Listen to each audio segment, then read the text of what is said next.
Hey, Blake, just what are the biggest things you've been working on personally this offseason to try to continue to master your craft?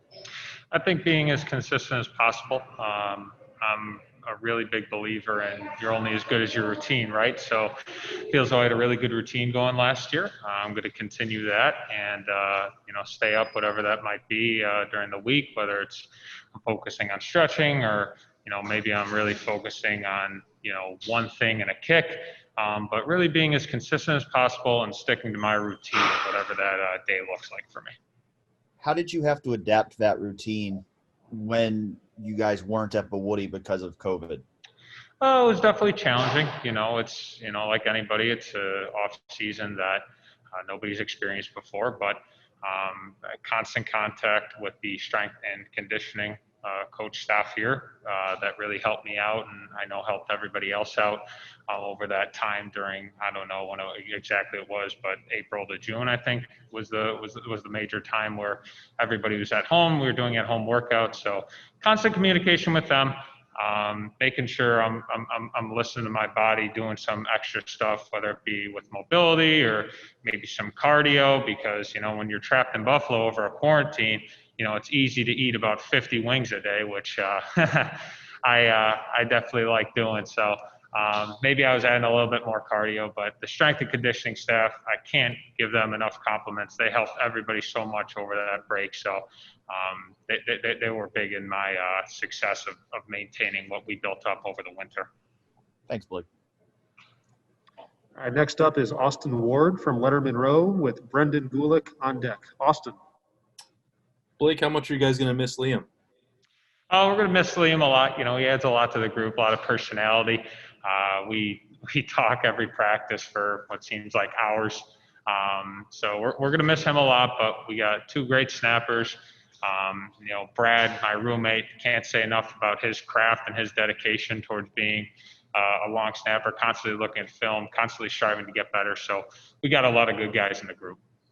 How does Brad's personality compare to what you guys got used to with Liam over the last few years? Well, everybody's unique, right? Everybody's got their own personality that makes them what they are. But, Brad, like I said, Brad and Liam, both two hardworking, dedicated guys and consistent long snappers. So can't say enough about what he's done this offseason, constantly looking at film, constantly keeping in touch, making sure we're being as consistent as possible as a group. So he's done an excellent job, and I expect him to do a great job moving forward. Thanks, Blake. Next up, Brendan Gulick from Buckeyes Now on Sports Illustrated with Joey Kaufman on deck. Brendan. Hey, Blake. Thanks for spending some time with us, man. I want to ask you about your relationship with Coach Barnes. He was telling us earlier how one of the challenges that he's faced in his career as he's gone between different schools and he's kind of built himself up is learning how to develop that relationship with new players where there isn't something pre-existing, and then learning how to coach them. Was hoping you might be able to share a story with us or something, take us behind the scenes of how you went about building that relationship with Coach Barnes, maybe something funny at practice or something that happened unique to you guys. Yeah, Coach Barnes is an excellent coach, so much knowledge that he brings to the special teams of this team. As far as creating a relationship with him, I think it's just constant communication. He's very, when he got here, he was, really was striving to create a relationship with every specialist, whether it be just saying, give me a call if you need anything, or my office is always open. But I think it's the constant communication, coming to him about anything, whether it be football or real life, or I got this going on with my family, or hey, I really want to work on this in practice. Can you help me out? But the constant communication has really helped me create a really strong relationship with him. And I feel like I can go to him about anything. Awesome. And then one more question that's maybe more of a 10,000-foot view question. When did you first realize that you fell in love with kicking and wanted to do this and pursue this?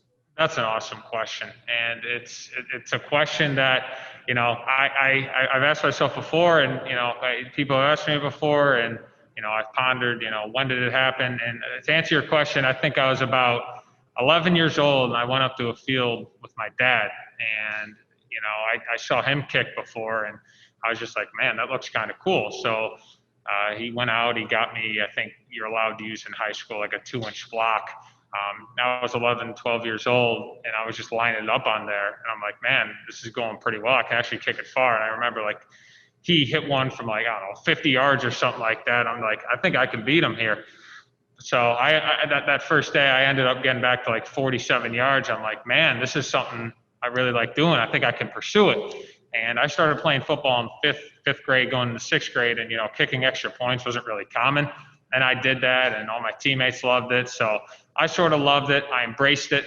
And I focus on it so much. And, I can't say enough how much I love looking at film and just being a kicker for this team and Buckeye Nation. And if I can, one more here. I think a lot of people like watching film, and maybe we feel like we're good at dissecting when a receiver runs a good route or when a safety makes a good jump on the ball. How do you evaluate what you do well and what you do poorly? And who do you look at to say, boy, that's a guy that I really want to model my game after? Yeah, and there are a lot of really good examples out there of kickers and punters and long snappers for specialists to look at. I'd like to say I look at a few things on everybody. Specifically, I look at professionals, really all over the place. But at the end of the day, I like looking at myself because, you got guys in the NFL who are 5'8", you got guys in the NFL who are 6'5" at the kicking position, right? So it's one of those things like, I don't know, everybody I think saw what Harrison Butker did, making some big kicks to win Kansas City a game against the Chargers. And, he's a really tall guy. So I'm going to look at stuff from him.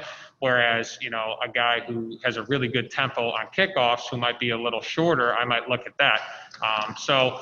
There's multiple things you look at, but at the end of the day, whenever you hit a good ball, you want to look at where your body position is, plant foot, where your arm is, chin to chest, what's your follow through looking like. So there's all sorts of stuff to look at, but I think at the end of the day, it is just dissecting you as an individual, understanding what works for you, and enhancing those traits.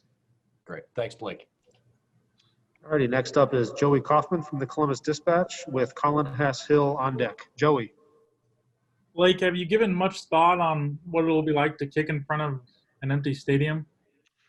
You know what? It was very interesting going over there in the shoe without fans a few times already this year. And, sort of it doesn't change too much about me as far as what I'm doing. I'm still picking a target and aiming towards it like I would if there were 100,000 fans in there. But I will say I'm going to miss not having fans in there. The love and passion of football in Ohio is so awesome, and I can't say enough about their support.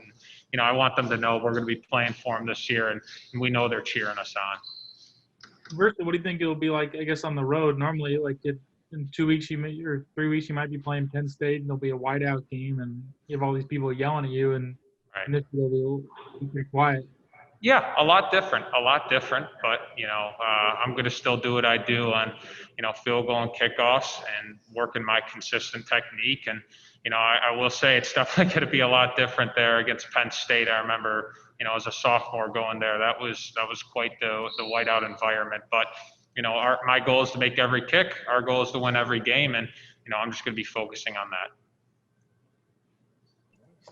All right, got time for a couple more questioners. We'll go with Colin Hass-Hill from 11 Warriors with Tim May on deck. Colin. Blake, have you given any thought or had any conversations about whether there's any chance at all that you'd be back next season, or is this your last year? I think what I'm doing right now is I'm looking at the season game by game, right? And I'm going to just focus on making every kick for this team. And then those long-term things we'll look at after the year. But right now I'm looking at Nebraska, however many days it is, 10, 11 days. And I'm focusing on making every kick in that game right now. And what are your first impressions on Jake as a freshman kicker?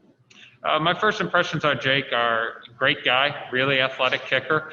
He gets great lift on his kicks, and just a guy that, is somebody who's going to constantly want to get better, right? He's constantly looking at film and, striving to get better in that department, and really he focuses on his craft very well. So I think Jake's going to be a great kicker here, and, if there's something I can do to help him, I think he already knows I'm more than happy to do that. And, constant work with him has shown me that, the future here for kickers is bright. For sure. All right, and our last questioner for today will be Tim May from the Tim May Podcast and Letterman Row. Tim. Thank you very much, Mike. I was just wondering, going back to something you said earlier, Blake, Trapped in Buffalo. That sounds like the name of a possible movie. What do you think? Yeah, I mean, I don't know. I love stuff about Buffalo that, most people might not understand. I love when it snows there. I play hockey in my driveway constantly when, it's 20 degrees out, my driveway's icy. I love shooting hockey pucks and stuff like that. So, I mean, it's quite the scene up there in the winter, like I said, with all the snowfall and stuff like that, and windy, and most people don't like doing that, but I embrace it and love it. So quarantine, when I think it was still snowing in May up there when everything was going on. So I remember there was one day where I kicked with my brother and father up in my local high school field. It was snowing, and you sort of just got to embrace it. We're going to be playing games in December, right? So I think Buffalo's made me a great kicker and taught me a lot about, being able to kick in certain conditions. Yeah, the old saying goes, you're prepared. Hey, one other question. I was talking with Coach Barnes about this, when during this lull time, you've seen a lot of different things going on in special teams, especially new ways of kicking onside kicks, et cetera, because there have been some great games. How much do you practice different techniques on onside kicks? We all remember that perfect flip to Chris Olave last year. I'd never seen that ever before, but how often do you actually get to practice that stuff? It's one of those things. I know I touched on a routine earlier. I sort of incorporate my routine. Onside kicks aren't very laborious on the body, so I might be able to do 15 or 20 of those on a day and just really focusing on something where, let's say I started 6 weeks ago, right? I do 15 to 20 of those a week. Those add up to, 120 kicks. So, I just focus on probably 1 or 2 days a week doing those different onside kicks and, whatever's in the game plan for that week. So I do make sure I'm working on that stuff. But at the end of the day, again, like anything, I'll be looking at film on how my body's positioned when I'm kicking the ball. And, I'll also look at, stuff with Coach Barnes on maybe where it needs to be or, who we're targeting and stuff like that. So like anything, little work, create a routine for it. And, I really feel as though that's what drives the success. Do you try to invent one though? I mean, do you try to invent a new way of doing it? I mean, you know what I mean? How much time do you spend on the creativity aspect of it? It's one of those things where you really got to see what your opponent is doing and stuff like that, because that's ultimately what's going to drive what decision you do for the onside kick. But I got a lot of kicks I can do. I got about 7 or 8. So whatever Coach Barnes wants me to do, I'll be doing for us. I'll be ready to do it. Thanks, man. No problem. Oh, all right, Blake. Thank you very much for your time today. Appreciate you talking to our guys, and have a great practice today. Thank you.